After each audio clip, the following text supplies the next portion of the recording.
काय तुम्ही तिची माफी मागितली? हो पण का? अगं ऍक्च्युली श्रीला विचारून तिने किचन मध्ये कागद लावले होते, ते मला माहित नव्हतं. हो पण एवढ्यासाठी माफी वगैरे कशाला मागायची? वहिनी, मी तिची माफी मागितली म्हणून तिच्याबद्दलचं मत माझं बदलणार नाहीये. वंच अहो पण मी हे बघ वहिनी, अगं मी तिला उगाचच बोलले, विनाकारण ओरडले ना, म्हणून तिची माफी मागितली. आणि तसंही आईने म्हटलंच आहे की नाही की समोरच्याची माफी मागितल्याने आपण काही छोटे होत नाही. उगाच आपल्या मनात अपराधीपणाची भावना नको. हा, आपल्या मनात अपराधीपणाची भावना नको. बरोबर बोलताय तुम्ही वंच.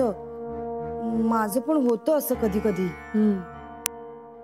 माझं ना फक्त एवढंच म्हणणं आहे की ती आपल्या घरात आलीये, त्याच्यामुळे आपल्या घरातले नियम तिने पाळायला पाहिजेत. तिने तिचे नियम या घरात लागू नाही करायचे. आणि जर तिच्यामुळे माझ्या आईच्या स्थानाला धक्का लागणार असेल ना, तर ते मी कधीच सहन करणार नाही. आणि मग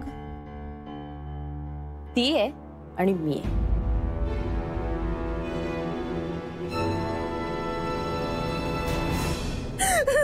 दिवसभर कुठत राहा नुसतं, सकाळपासून रात्रीपर्यंत तेच तेच तेच. तुम्ही फक्त आता बोलत राहा, तुम्हाला काय कल्पना आहे? अगं काय बोलायचं ते शांतपणे बोलू त्याच्याशी. तू आता शांत राहशील का? मी मगाशी तुम्हाला म्हणत होते तुम्ही बोला, तर तुम्ही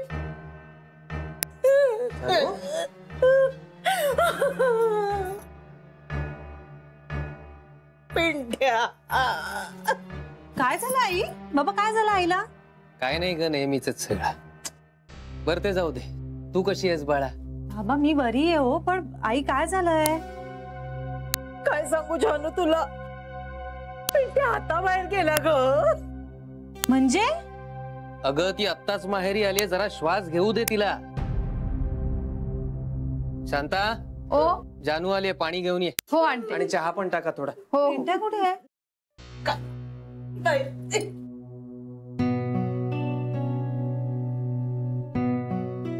कशी आहे शांताताई? मी छान आहे, तुम्ही कशा आहात? छान छान. शांता पोहे बिहे कर जरा काहीतरी, जानूला आवडतात. हो. आता कसं तोंडूच कटलं तो. जानू आली तेव्हा मगाशी मी म्हणत होते पिंट्याला बोला, तेव्हा काय दातखिळ बसली होती का तुमची? हे बघ, मी त्याच्याशी जे बोलावं असं तुला वाटतंय ना, ते मी बोलणार नव्हतोच. मी माझ्या परीने समजावलं असतं त्याला. चरबी आली आहे त्याला, फुकट मिळतंय ना सगळं. पोटाला जरा चिमटा बसला ना की आपोआप कळेल. असला पोरगा असण्यापेक्षा वांज असते तर काय बिघडलं नसतं. आई अगं काय झालंय, जरा मला नीट सांगशील का?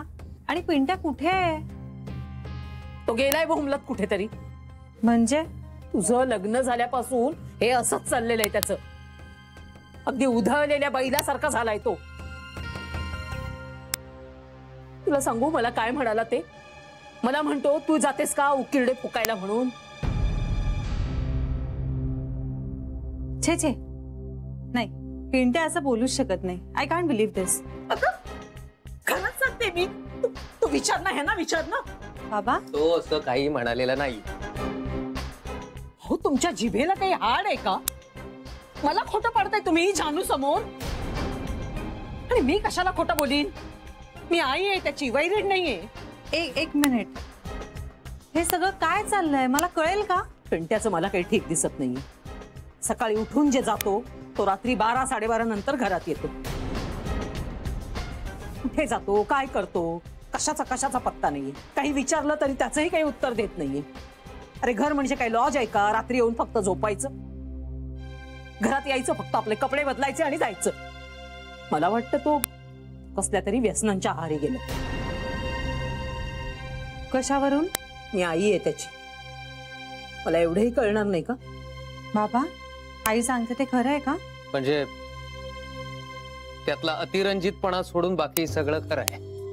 म्हणजे आपला पिंट्या व्यसन वगैरे? नाही नाही, मला नाही तसं वाटत. पण तो उशिरा घरी येतो एवढं मात्र खरं आहे. अहो मी सांगते ना तुला, हा करतच असणार व्यसन. आणि त्यातून कुठल्या बाईची भानगड असली ना म्हणजे गेलोच आपण 12च्या भावात. ती बाई कोण आहे, कुठली आहे, चांगल्या घरातली आहे की नाही, ह्याचे तिच्याशी काय संबंध आहेत? आई प्लीज, काही बोलतेस तू? पिंट्या तसा नाहीये. हो, मी जन्माला घातलंय त्याला. म्हणून काय तुझ्या हातात त्याच्या आयुष्याचा रिमोट आहे का? रिमोट माझ्या हातात असताना तर काय त्याला असा वया जाऊ दिला असता? 9 महिने पोटात वाढवायचं, त्याच्यासाठी खस्ता खायच्या आणि वर यांचेच जोडे खायचे आणि वर मला म्हणतो कसा तो, तू येतेस का माझ्या बरोबर उकिरडे फुंकायला? असं कसं बोलू शकेल पिंट्या? खोटं बोलत नाही तुझ्याशी, पण मी जरा चिडले होते. मी म्हटलं त्याला की कुठे उकिरडे फुंकायला चाललायस म्हणून.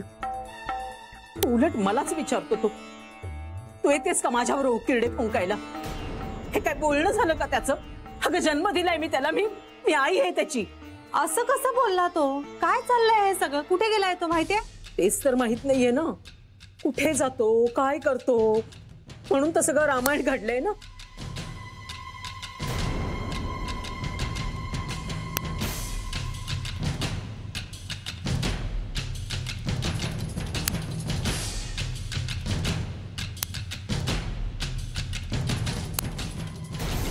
सरू, वहिनी मगाचपासून जे काय सांगतात ते तुला नीट कळलंय ना सगळं? हे बघ फक्त आईंच्याकडे जायचं आणि त्यांना विचारायचं की चालेल का. ओके, मला कळलंय. आईंकडे जायचं आणि आईना विचारायचं, आई चालेल का? ताई तू का नादी लागतेस हिच्या? ही तोंड घशी पाडेल तुला. अगं पण म्हणजे तिथे जाऊन बोलायला भीती वाटते ना, मग कोणतरी बरोबर असलं की जरा म्हणून ही हे बघ, मी येते तुझ्या बरोबर, पण आईंसमोर दातखिळच बसते ग माझी. हसतेस काय? वहिनी तुम्ही काळजी करू नका, मी येते तुमच्याबरोबर आणि मी विचारते आईना. फक्त मला सांगून ठेवा की काय चालेल का विचारायचं. अरे देवा, आईना विचारायचंय की जान्हवीनी नोकरी केलेली चालेल का. त्यात काय, ते तुम्ही आरामात विचारू शकेल. खरं तरी ना माझ्याकडे एक सॉलिड आयडिया आहे. आपण असं विचारण्यापेक्षा ना आईना डायरेक्ट सांगून टाकायचं, आई जान्हवीला नोकरी करू द्या बरं. तू सांगशील? मला वाटतं कुठल्या तरी जबाबदार व्यक्तीने सांगितलेलं बरं. तुम्ही सांगा ना वहिनी. मी सांगायचं ना? मग काय सांगायचं ते मी ठरवते आता. शपथ वहिनी, असं कसं पण एकदम? आधी आम्हाला सांगून ठेवा म्हणजे बरं पडेल ना काय बोलणार आहात ते. असं आधी सांगता येत नाही ग, म्हणजे तिथे काय सुचेल ते बोलणार आता. ठीक आहे, मी पण तसंच करेन. मला जे सुचेल ते एकदम आईंसमोर जाऊन बोलून टाक. नाही नाही नाही, तू नको बोलूस, म्हणजे तू येऊच नकोस. बरोबर? अगं मी येते तुझ्या बरोबर, पण ऐन वेळेला मी बोलेनच अशी खात्री नाही देता येत. शी बाबा, तुम्ही दोघींना काही कामाच्या नाही आहात. मलाच मन घट्ट करून जायला पाहिजे आता. हो वहिनी, काय बोलतात आपल्याला कामाच्या नाही? म्हणजे आम्ही दोघी किती कामाच्या आहोत. मग तुम्ही ना मला घेऊन चला, कारण आईंसमोर परत तुम्ही नेहमीप्रमाणे घाबरलात ना तर मी 2 शब्द नीट बोलेन. हे बरं आठवतं तुला. इंदुबाईनी आल्या. इंदुबाईनी तुम्ही चला आमच्या बरोबर. 1 से भले 2, 2 से भले 3, 3 से भले 4. बेबी वंसना पण घेऊया, म्हणजे 4 से भले 5 होते. चालेल. पण कुठे जायचंय? वहिनी सांगा हो. आईंना जरा विचारायचं होतं. काय विचारायचंय? हेच, जान्हवीने नोकरी केलेली चालेल का म्हणून. नोकरी कशाला? या घरचे नियम तिने पाळले पाहिजेत. तिचे नियम तिने या घरासाठी नाही बनवायचे. पण आपल्या घरात बायकांनी नोकरी करायची नाही असा नियम आहे का? नाहीये का? नाही, आई नव्हत्या का जात ऑफिस मध्ये? हा, वहिनी आईंची गोष्ट वेगळी होती. वेगळी काही नाही. हा, खरं म्हणजे आईंची इच्छा होती आपण सगळ्यांनी त्यांना गृहोद्योगात मदत करावी, ऑफिसला जावं. आपणच कोणी गोडी नाही दाखवली तर काय करणार? त्या बेबीच्या तर किती मागे लागल्या होत्या येत जा म्हणून. आईना बायकांनी कर्तृत्ववान असावं असं वाटतं नेहमी. पण हिला नोकरी करायची काय गरज आहे? अगं गरज म्हणून नाही, पण आवड म्हणून करू शकते ना. त्या बँकेत जाऊन कारकुनी करायची? कसं वाटतं ते? कावळ्याला किती घासलं ना तरी त्याचा राजहंस होत नाही, ही म्हण बरोबर आहे. ओ इंदुबाईंनी तुम्ही जान्हवीला कावळा नका म्हणू. तुला बरं तिचा पुळका आला लगेच. पण श्रीने तिला निवडलंय ना, मग आपण का नावं ठेवायची तिला? अगं पण मी कुठे नावं ठेवते? पण इंदू जाऊ दे ना. अगं आपण चांगलंच बोलावं ना, आपण कशाला वाईट बोलायचं कोणाबद्दल? हा वहिनी, मी फक्त उपमा दिली. हे बघ, तिच्या घरासाठी तिला नोकरी करण्याची गरज होती, तिने केली. आपण काही म्हंटल का? पण आपल्या घरासाठी तिला नोकरीची गरजच नाहीये, मग कशाला खरडे कशी करायची? नाही नाही इंदुबाईनी, पण आई ना नेहमी म्हणतात की ज्याला जे आवडतं त्याने ते करावं, हो की नाही? शरे, तू काय वकीलपत्र घेतलेस तिचं?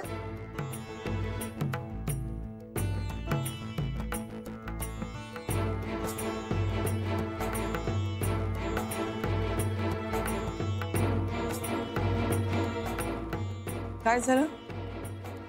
काही नाही. मग असं भूत बघितल्यासारखं का बघताय माझ्याकडे? मी बेबी वंसना बोलवून आणते. आई चहा देऊ तुम्हाला? दे.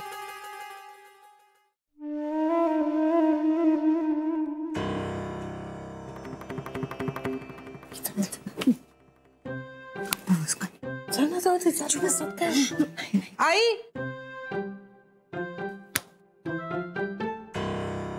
चहा करायचा. हो चहा कर.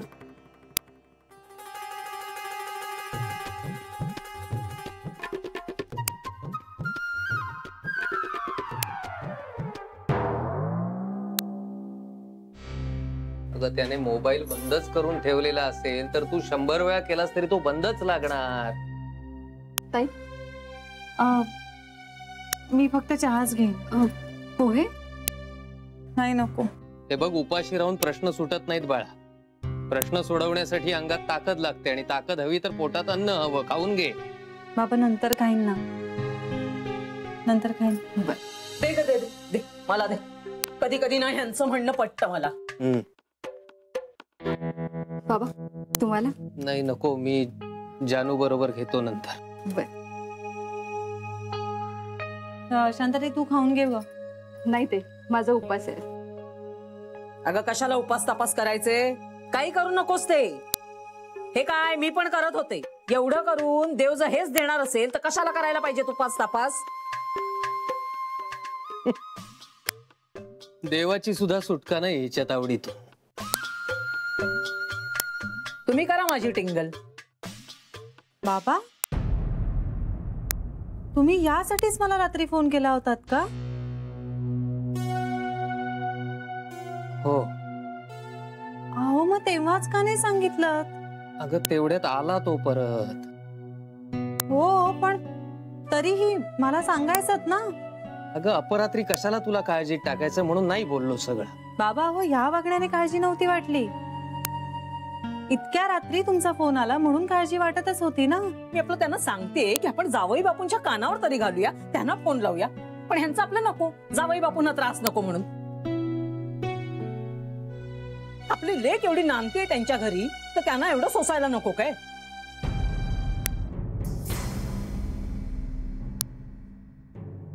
जावई बापूंना कळव तू. तेच सरळ करतील त्याला बरोबर. आई अगं श्री या बाबतीत काय करणार आहे? अगं करतील काहीतरी. गेला बाजार आपल्या कंपनीत चिकटवून तरी घेतील ना. कला, बोलण्यापूर्वी जरा 10 वेळा विचार करत जा. आता काय एवढं मी चुकीचं बोलले हो? काय सांगितलंय मी तुला? आता आपल्या आयुष्यात जे काय होईल ते आपलं आपण भोगायचं. येताच आता मुलगी आणि जावई कशाला लागतात तुला तोंडी लावायला? आता पोटचा पोरच एवढा असा दिवटा निघाला तर मग मी तरी काय करणार? जानू जावई बापूंना फोन लाव आणि त्यांच्या कानावर तरी घाल ना हे. अगं नाही त्याची काही गरज नाहीये. आधी मी बोलीन ना पिंट्याशी. श्री काय बोलणार आहे त्याच्याशी? अगं ते नको बोलू देत, पण तू त्यांच्या कानावर तर घाल. नाही तो मीटिंग मध्ये असेल आता नको. आणि मला गरज वाटली ना तर मी त्याला नक्की सांगेन. ही चाळही पाडणार आहेत आता, ते तरी कानावर घाल त्यांच्या.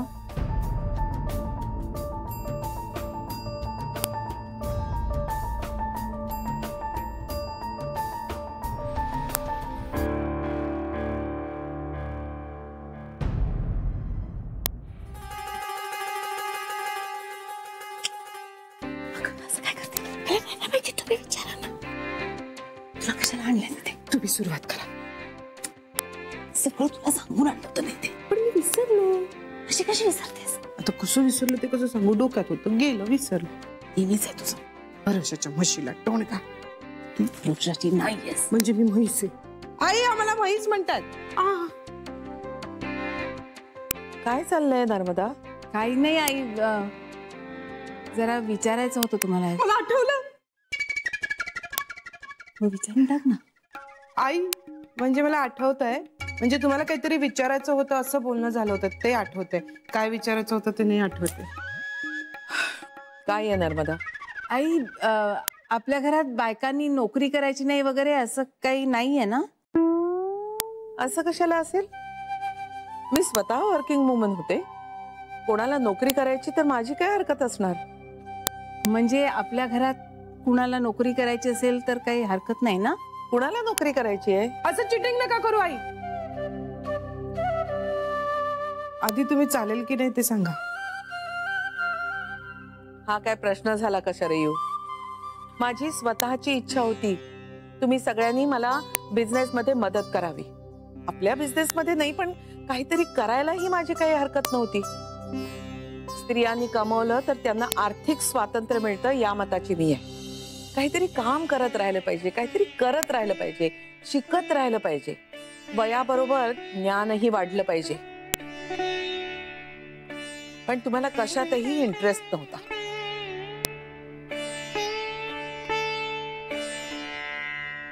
घरकाम आणि श्री या पलीकडे तुम्हाला कोणाला काहीही दिसत नव्हतं.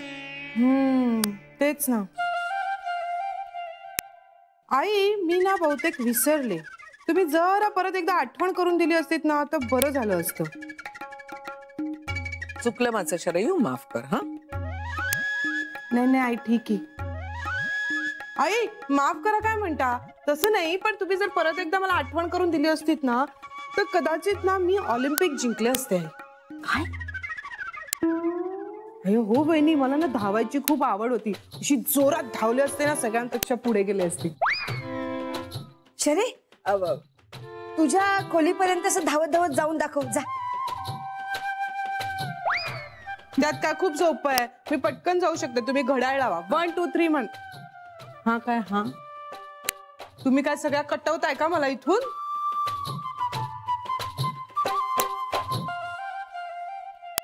आई, जान्हवीला नोकरी करायची आहे म्हणे. मग तुला चालेल ना? तिनं या घरात येणं हे मला चालणार होतं का? नाही. मग तिनं नोकरी केलेली मला चालेल का हा प्रश्नच उद्भवतो कुठे. पण मग करू दे ना तिला नोकरी. तुमची काही हरकत नाही ना? माझी हरकत तिनं माझ्या नातवाशी लग्न करायला होती. या उपर तिला काय करायचं असेल ते तिनं ठरवावं. पण आपण तिला हो नाही काहीतरी सांगायला पाहिजे. नाही नर्मदा, बरं झालं तूच विषय काढलास. म्हणजे मी या आधीही तुला सांगितलंय, आता परत सांगते. घरातल्या साध्या साध्या गोष्टींसाठी तुम्ही किती काळ माझ्यावर अवलंबून राहणार आहात. आता तुम्ही तुमचे निर्णय घेतले पाहिजेत. म्हणजे काय करायचं? म्हणजे ज्या साध्या साध्या गोष्टी तुम्ही मला विचारून करता त्या आपसात ठरवून करा. पण आई, काही मोठी अडचण असेल तर? हा तर मग मी आहेच ना. पण आता घरची जबाबदारी तुम्ही घ्या. तुम्हाला जे आवडतं ते करा, पण आता तुमचं तुम्ही करा. आई चाललंय ते चांगलं आहे ना हो. मग तुम्ही कधी शिकणार? माझं काय, मी आज आहे उद्या नाही. आई बहिणी, आई उद्या कुठे बाहेर जाणार आहेत? आई, पुन्हा सुरू झालं तुझं हे? हो ना, सारखं असं बोलायलाच हवं का? आणि वयाचं काय आहे? तुमचं वय झालं म्हणून आधी तुम्ही जाणार असं थोडीच असतं. तर माझ्या अमृतचं काही वय होतं का आई?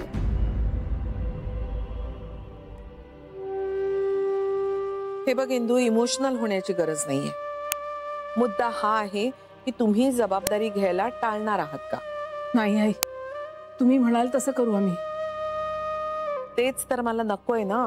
आई तुम्ही कन्फ्यूज का होताय? आम्ही म्हणालो ना, तुम्ही सांगाल ते करू आम्ही. मी सांगेन ते नव्हे, तुमचं तुम्ही ठरवायचंय. म्हणजे कसं आई? हे बघ बेबी, आता तू शिकलेली आहेस, तू हिशेब सांभाळू शकतेस. नर्मदाला स्वयंपाक करायला आवडतो, ती किचन सांभाळू शकते. इंदूला स्वच्छतेची आवड आहे, ती घरचं सगळं बघू शकते, म्हणजे बेडशीट्स बदलणं, पडदे बदलणं वगैरे. सरूनं देवघराची मॅनेजमेंट आणि विघ्नेश्वराच्या मंदिराचा कारभार सांभाळायचा. आणि शरयूनी नर्मदाला मदत करायची.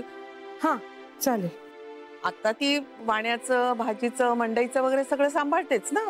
मला चालेल. म्हणजे मी या सगळ्यांकडनं त्यांच्या त्यांच्या डिपार्टमेंटचं बजेट घेईन आणि मॅनेज करीन. मलाही चालेल आई. माझ्यासाठी तर काय देवाचंच कार्य आहे. मग मला पण मान्य आहे.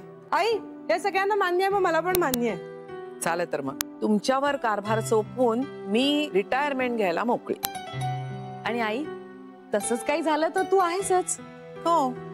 आपण सगळे हे करणार, मग जान्हवी काय करणार?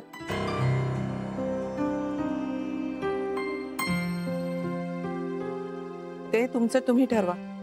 पण तिच्या नोकरीचं काय? मी सांगितलं ना, तुमचं तुम्ही ठरवा.